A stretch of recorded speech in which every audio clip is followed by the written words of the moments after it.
Let's start with what we saw in Russia this morning, if we could.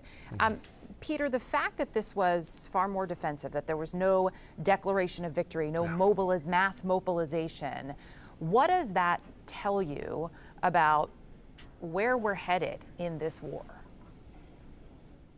Well, it tells us that Putin doesn't appear to have a plan. This was a stalling speech. It was a speech of somebody who understands things are going wrong, is afraid to set any direction because he doesn't want to be held accountable for his own words. It's a speech of somebody treading water. Steve Hall, the CIA Director Bill Burns warned this weekend that Putin cannot lose, and that, in fact, as he runs into these headwinds, he's more likely to double down rather than back off, and could even resort to the use of nuclear weapons. I wonder, does the lack of a real victory on Victory Day make the situation more dangerous? In effect, that a losing Putin or a stifled Putin is more dangerous than one that's moving forward? Yeah, that's always the question, Jim, is where's that very delicate fault line between being assertive and aggressive against Putin, which the West has done very, very, very well at, but also not reaching the point where he becomes, so unpredictable that it's, difficult and he might, engage in dangerous behavior. Of course, Vladimir Putin himself is extremely aware of the West's concern about this. And so he's playing that, for all it's worth. I think what we saw in the speech, both of them, both Putin and Zelensky, was, a little bit of information warfare. Set aside the battlefield warfare, but the information warfare is also heating up. And it'll be very interesting to see how Putin responds in those terms as well. I mean, the way that they are both using that information warfare, I think, is a great point, Steve. And Peter, I know you recently interviewed President Zelensky, but you also, it seemed in that piece, you had some real insight into what we've been watching as he tries to really connect with his audience. You experienced that firsthand. I wonder, how effectively at this point do you think he is using that to try to connect with anybody inside Russia? Well, listen, firstly, I'd be very careful about an equivalence about the approach to communication from the Kremlin and Ukraine. Information warfare. Right. I wasn't trying to equate the two. I didn't mean it that way. My apologies. Okay. No, but it's also like the Russians, try to manipulate people and be deceptive, and have one aim and one stated aim and one real aim. Zelensky's trying to do empathy and genuine people-to-people communication, which is just a very different thing. I think, we asked him about this. I interviewed him with my colleagues at The Atlantic, and we said, look, you know Russia really well. You worked there many, many sort of years ago. And he's been trying to reach out to the Russian people. He said it was really, really hard. Apart from sort of a small group of oppositionist media who are now outside of Russia, he says it's really hard. Even the people he knows in Russia have been taking his calls for 7 years, let alone now. And he feels that Russians are what he calls an information bunker, and that Putin himself is an information bunker where they've closed themselves off, and where most importantly they refuse to take responsibility for what's going on. And in Putin's speech, again, he repeated this trope: we were given no choice. He's constantly sort of reaffirming the lack of choice and the lack of responsibility Russians should feel around what is going on, because obviously information about war crimes is filtering back into Russia. So, he's constantly repeating this sense we have no responsibility, therefore no guilt, etc., etc.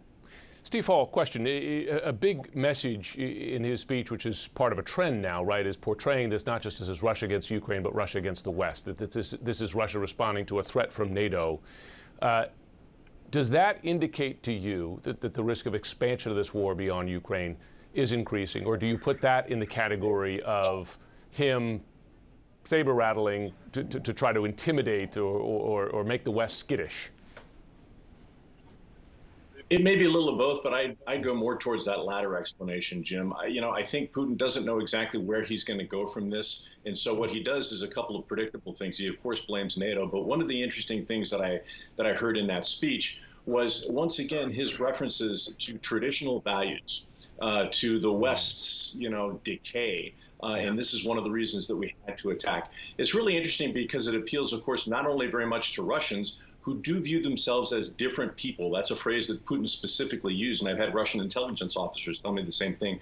We're different people. But it's also reaching out to the West. It's also reminding far right-wing governments or just groups of people in Europe and in the United States, hey, these traditional values are things that we value in Russia, and you in the West are just this moral decline is happening. So that's what I mean when I talk about them sort of engaging in a little bit of information warfare. They're trying to get a message out, not just to Russians, but also to the world writ large about how Russia is still a strong, traditional, valued place. Yeah. Steve Hall, Peter Pomerantsev, good to have both of you with us for your insight today. Thank you. For more on Putin's mindset, strategy, dangers going forward, we're joined now by Jill Doherty. She's Georgetown University adjunct professor, former CNN Moscow bureau chief. Great to have you on, Jill. And I know you were watching Putin's comments and the whole pomp and circumstance today closely. As you pointed out, Putin did use today to emphasize a narrative change in terms of this war, framing of this war from not just being Russia against Ukraine, but what Russia against the West and NATO. And I just wonder, as you listen to him today, and you hear other Russian officials make the same kind of framing here, do you fear an expansion of this war? Is an expansion of this war beyond Ukraine more likely today than it was a number of weeks ago? Jim, I'm not quite sure about expansion, but continuation, I think no question. I mean, this is not, mission accomplished. It's not over.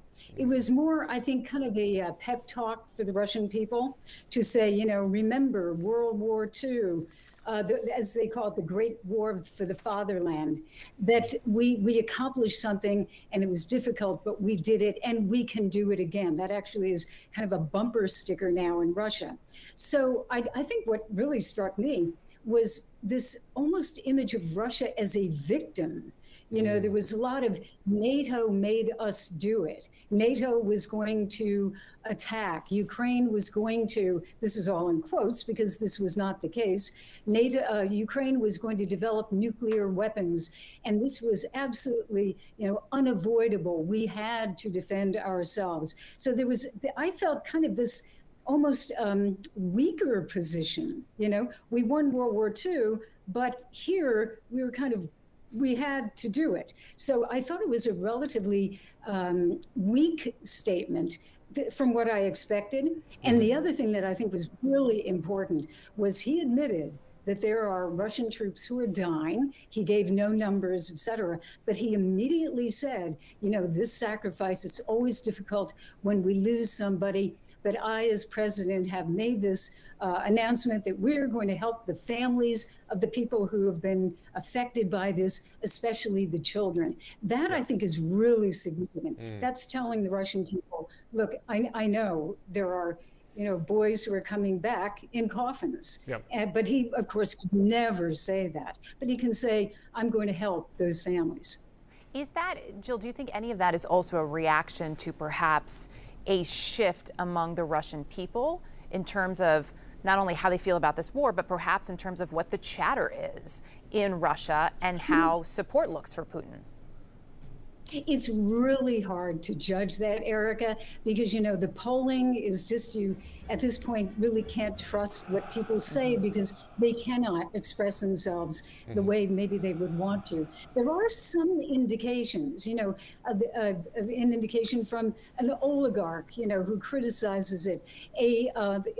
Interestingly, an ambassador, I should say, a member of the ambassadorial staff in Edinburgh, Scotland, tweeting against it. There are these little signs, but it's really kind of semaphore at this point as to what's going on.